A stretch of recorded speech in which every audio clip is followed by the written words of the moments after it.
Hello दोस्तों, welcome to my channel world market by Anul.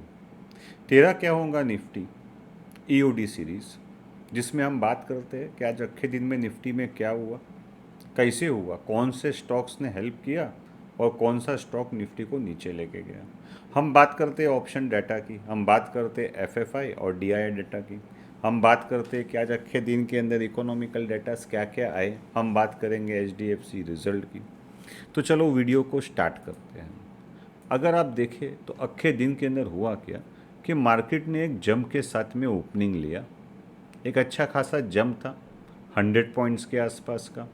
उसके बाद में एक सेल ऑफ आया, तो ये डिप का बाइंग का अपॉर्चुनिटी आया एक टाइम, फिर मार्केट वहीं पे रहा। ये सेकंड टाइम सेल ऑफ आया, एक बड़ा सेल ऑफ मार्केट के अंदर आया और वापस से एक बाइंग डिप का इसने सिचुएशन क्रिएट किया और जिसने भी बाई किया इंट्राडे बेसिस के ऊपर उसको पैसे मिले। लेकिन अगर आप देखेंगे जो लोग भी इंट्राडे करते हैं उनकी बात अलग है। जिन्होंने भी मार्केट को बाई किया है वेडनेसडे के दिन, सेल किया है वेडनेसडे के दिन, वो फंसे हुए हैं। ये वेडनेसडे के दिन मार्केट क्रैश हुआ था, करीबन 1550 15,500 के आसपास गया था और वहाँ से उसके अंदर एक रिकवरी देखने को मिल रही है। अभी एक्चुअली हो निफ्टी में हो क्या रहा है पिछले 2 महीने से, मेरा ये वीडियो है जो मैंने आफ्टरनून में रिलीज़ किया था, ये वीडियो को देखिए आप। इसमें भी हमने बहुत सारी बातें की है कि क्या क्या डेटाज आए हैं और ये मार्केट गैप अप ओपनिंग क्यों हुआ, उसमें इसमें एक्सप्लेनेशन दिया हुआ है। मैं वापस से एक्सप्लेनेशन दे के आप लोगों का टाइम वेस्ट नहीं करना चाहता। तो ये मार्केट जब गैप अप ओपन हुआ और अभी आप देखोगे, क्या हम बोल सकते हैं ये हैंगिंग मैन है? तो हम जब बात करेंगे कि कल निफ्टी में क्या होने वाला है इसके ऊपर डिस्कस करते हैं। लेकिन आज जो निफ्टी के अंदर सिचुएशन क्रिएट हुई, ये क्यों क्रिएट हुई, कैसे क्रिएट हुई, तो एक शॉर्ट में मॉर्निंग के अंदर तो मैंने इसका एक्सप्लेनेशन दिया है। लेकिन अगर हम शॉर्ट में देखें तो S&P 500 जो है वो 1% ऊपर है और ऑन एन एवरेज सारी डेवलप्ड मार्केट 1.25% वो जो ऊपर थी। तो वो हिसाब से एक निफ्टी को एक इंटरनेशनल सपोर्ट मिला पॉजिटिव में रहने के लिए। तो हम सेक्टर्स की पहले बात कर लेवे तो सबसे जो वर्स्ट सेक्टर्स थे वो आज मेटल का था और बैंक निफ्टी का था। अगर हम रनिंग क्वार्टरली बेसिस पे बात करें, मतलब 31 जून के बाद अगर आप देखते तो ये आपको अंडर परफॉर्मेंस दिखता है निफ्टी का। S&P 500 जो है वो 3.5% ऊपर है और हमारा निफ्टी जो है सिर्फ 1% ऊपर है। उसका कारण क्या है? उसका कारण है बैंक निफ्टी। बैंक निफ्टी जो है वो सपोर्ट नहीं दे रहा है। पब्लिक सेक्टर बैंक्स, हालांकि इसका निफ्टी के अंदर वेटेज इतना नहीं है, ऑटो का वेटेज इतना नहीं है, लेकिन फिर भी वो लोग मूड को स्पॉइल डेफिनेटली कर रहे हैं। और एक इम्पॉर्टेंट जो हमारा सेक्टर है वो है ऑयल एंड गैस सेक्टर, वो भी माइनस में चल रहा है, 2.5% या 2.25% माइनस में चल रहा है क्वार्टरली बेसिस पे। लेकिन आज उसके अंदर 2% का जंप देखने को मिला। तो हम बोल सकते हैं कि ये जो नेगेटिव था ये करीबन 4.5 5% के आसपास था, उसमें 2% की रिकवरी हो गई। हम आज बात करें कि आज आज निफ्टी को किसने सपोर्ट किया, तो निफ्टी को सपोर्ट करने के लिए आज सबसे बड़ा रोल जो प्ले किया वो रिलायंस ने किया। रिलायंस जो है वो करीबन 2.25% ऊपर था। फिर रिलायंस के बाद में अगर आप देखें तो आईटी ऊपर था, इन्फोसिस ऊपर था, टीसीएस ऊपर था। तो आज अगर किसी ने मार्केट का मूड ख़राब किया है तो वो है एचडीएफसी बैंक ने और आईसीसीआई ने। मैं हाथों हाथ बात कर लेता हूँ एचडीएफसी के रिज़ल्ट की। ये जो एचडीएफसी का रिज़ल्ट आया है, देखिए इतना एक्सपेंसिव स्टॉक है, 4 रुपया उसका प्राइस टू बुक चल रहा है और उसने जो रिज़ल्ट दिया है मैं इससे इतना खुश नहीं हूँ। क्यों खुश नहीं हूँ? क्योंकि जो उसका रेवेन्यू था वो 13% डाउन हो गया कौन क्वार्टरली बेसिस के ऊपर। क्वार्टर ऑन क्वार्टर का हम कंपैरिजन करते हैं तो 13% उसका रेवेन्यू कम हो गया और उसका जो प्रॉफिट है वो करीबन 5.25% कम हो गया। अभी आप ईयर ऑन ईयर की बात करेंगे उसके रेवेन्यू को तो खाली 3.5% उसका रेवेन्यू ऊपर है। इतना एक्सपेंसिव स्टॉक है कि उसका जो प्राइस टू बुक वैल्यू है वो 4 रुपया है। 4 रुपया प्राइस टू बुक वैल्यू में दे रहा हूँ और इतना अगर उसका रिज़ल्ट बराबर नहीं आएगा तो ये थोड़ा सा मुझे को ठीक रिज़ल्ट नहीं लगा। तो ये था कि आज निफ्टी में क्या हुआ और कैसे हुआ, कौन से स्टॉक्स उसको हेल्प कर रहे हैं और कौन से स्टॉक उसको पुल डाउन कर रहे हैं। हमारा जो नेक्स्ट टॉपिक है वो ऑप्शन का है कि ऑप्शन के अंदर क्या हुआ, ये अभी हम देखने की कोशिश करते हैं। ये है हमारा आज का ऑप्शन डेटा। अब ये ऑप्शन डेटा को मैंने क्या किया है, दो पार्ट में डिवाइड किया है। एक मैंने देखा है वीकली बेसिस पे, जो वीकली वाले कॉन्ट्रैक्ट है 5 अगस्त के एंडिंग के जो कॉन्ट्रैक्ट है उसके अंदर क्या डेवलपमेंट हो रहा है, और जो मंथली वाला है, जो मंथ एंड वाला है उसके अंदर क्या डेवलपमेंट हो रहा है, इसको हम समझने की कोशिश करते। तो पहले वीकली वाला देख लेते। तो आज वीकली वाले के अंदर क्या हुआ कि अगर आप यहाँ पे देखेंगे 1, यहाँ पे 2, यहाँ पे 3, इतना बड़े पैमाने पे इसके अंदर ऑप्शन राइटिंग किया गया। तो ये ऑप्शन राइटिंग जो किया जा रहा है, अगर आप देखेंगे कि 16,000 का जो लेवल है उसके ऊपर 84,000 84,000 कॉन्ट्रैक्ट ओपन इंटरेस्ट खुले पड़े हुए हैं।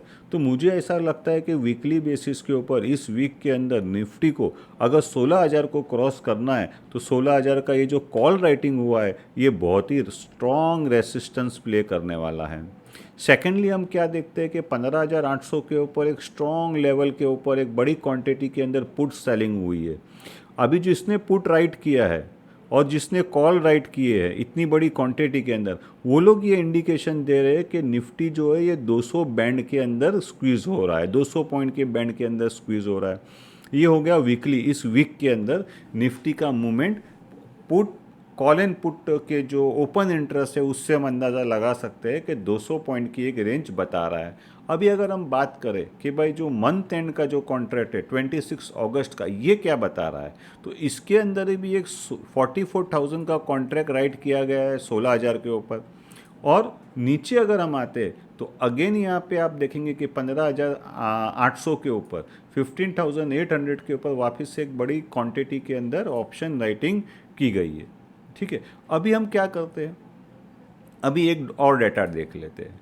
आज जो डेटा एनएससी से रिलीज़ हुआ है उसका मेरे पास टेबल है। मैं गारंटी के साथ आपको बोल सकता हूँ कि कितने भी आप वीडियो चैनल्स देख लीजिए, ऐसा कॉन्ट्रैक्ट का आपको टेबल और सिस्टमेटिक चीज़ नहीं मिलेंगी।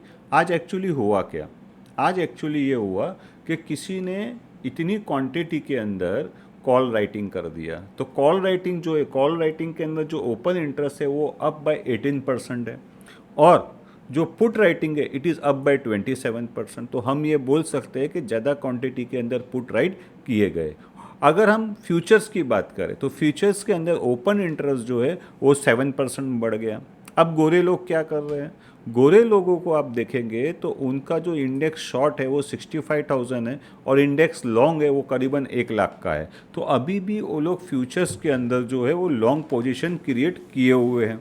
अभी यहाँ पे आप देखेंगे कि ये है गोरे लोग फ्यूचर्स जो एफएफआई है उनका ये है सिचुएशन है, ये क्लाइंट लोगों का सिचुएशन है, ये प्रॉपर्टी ट्रेड जो करते हैं उनका सिचुएशन है। सभी के सभी आपको तेज़ी में बता रहे हैं। और एफएफआई जो है इंडेक्स ऑप्शंस, इंडेक्स के अंदर उनका ओपन इंटरेस्ट बढ़ता जा रहा है। अगर आप यहाँ पे देखेंगे कि आज एक्चुअल में हुआ क्या, तो पुट के अंदर जो ओपन इंटरेस्ट है वो 27% से बढ़ गया, कॉल के अंदर 18% से बढ़ गया। पुट कॉल रेशियो को अगर आप देखेंगे कि जो पुट कॉल रेशियो इतना ख़राब हो गया था, पुट कॉल रेशियो इतना ख़राब हो गया था, वो अभी रिकवरी पे आ गया and it is more than 1। इसका मतलब क्या है कि मार्केट के अंदर जो पुट राइटिंग हुआ है वो ज़्यादा हुआ है कंपेयर टू कॉल राइटिंग के। ठीक है, अभी हम बात करते हैं, हमारा ये टॉपिक पूरा हो गया। अभी हम इस टॉपिक पे आते हैं कि एफएफआई और डीआईआई ने क्या किया, इसको समझने की कोशिश करते हैं।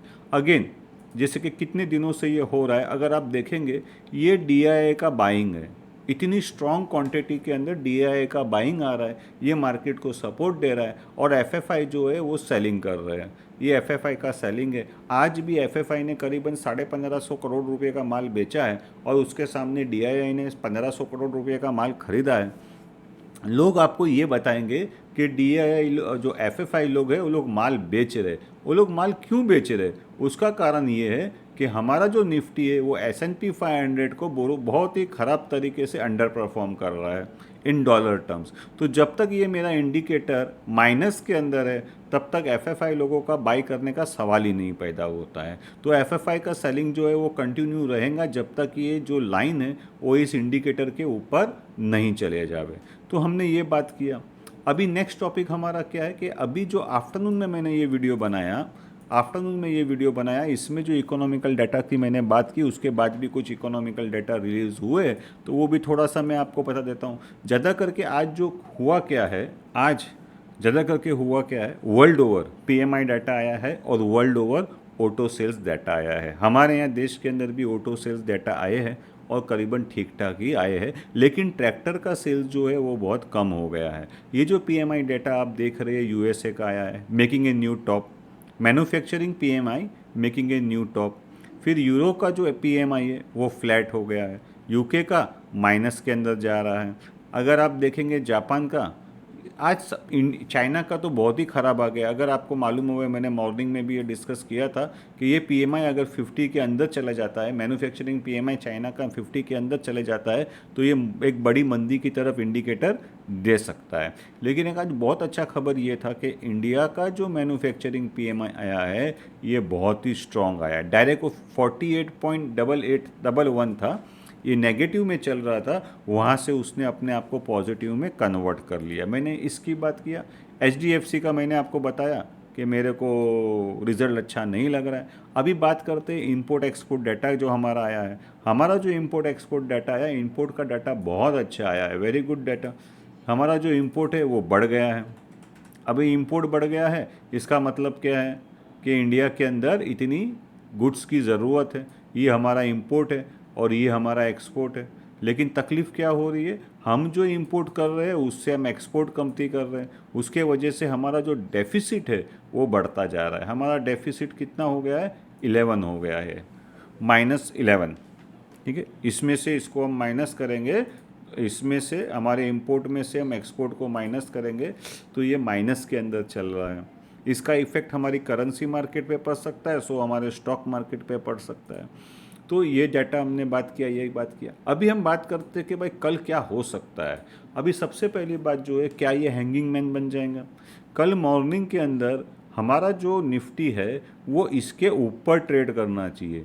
अगर इसके नीचे ट्रेड करता है तो, क्योंकि मैंने पहले भी वीडियो के अंदर बताया है, ये वीडियो के अंदर मैंने हमारी पोजीशन भी आपको बताई थी कि हम लोग ने मैंने क्या पोजीशन ली है। तो हम लोग क्या सोच रहे हैं, हमारा ऐसा सोचना है कि अगर मार्केट इसके नीचे खुलता है तो एक शॉर्टिंग का मेरे को एक अपॉर्चुनिटी मिलेगा, लेकिन उसके लिए स्टॉप लॉस ये होना चाहिए। अभी जिन्होंने ऑलरेडी मार्केट में यहाँ पे शॉर्ट किया है, उस दिन तो ऐसा ही लग रहा था कि मार्केट क्रैश हो जाएंगे और रिकवर नहीं करेगा। बहुत लोग ने यहाँ पे शॉर्ट किया, वो शॉर्ट में वो लोग अटके पड़े और मार्केट रिकवर कर गया।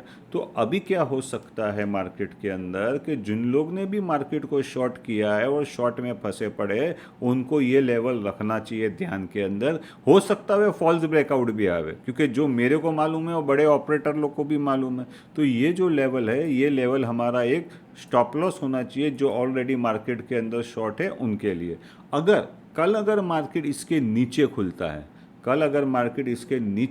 है, तो फिर वापस से चांस है, क्योंकि मार्केट एक साइडवे ट्रेंड के अंदर है, तो वापस से एक चांस है मार्केट वापस से इसको टेस्ट करने आएगा। एक्चुअली क्या हो रहा है, ये मार्केट के अंदर ABCD पैटर्न बन रहा है। ये एक कॉम्प्लेक्स करेक्शन है। ये कॉम्प्लेक्स करेक्शन करीबन 2, सवा 2, 2.5 महीने से चालू है और ये बड़े बड़े ट्रेडर का पेशेंस को मापता है। जितने भी बड़े ट्रेडर्स हैं जो पोजिशनल ट्रेड लेते हैं, उनको निफ्टी के अंदर पैसा कमाने को नहीं मिल रहा है, लेकिन जो शॉर्ट टर्म ट्रेडर्स है, जो इंट्राडे ट्रेडिंग करते हैं, उनको लिए जॉबिंग अपॉर्चुनिटी क्रिएट कर रहा है। मार्केट हर आदमी को धंधा करने का, पैसा कमाने का अपॉर्चुनिटी देती है।